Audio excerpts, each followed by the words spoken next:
The technology tip of the day is to make sure you learn your student ID number. That will come in handy later on in the school year, and maybe even now.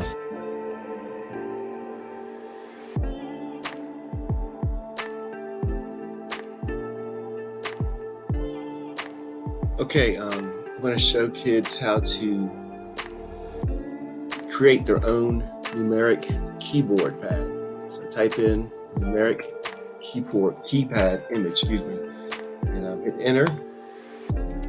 And most of these are pretty much the same, but they can use this as a guide or a tool when they recreate their own keypad on a piece of paper using a ruler and a pen. So that's pretty much it.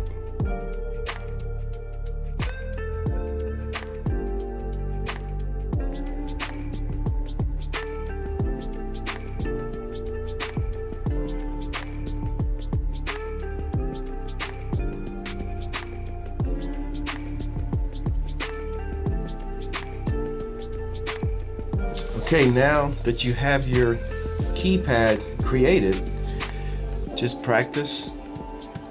Type in your number in. Hit enter.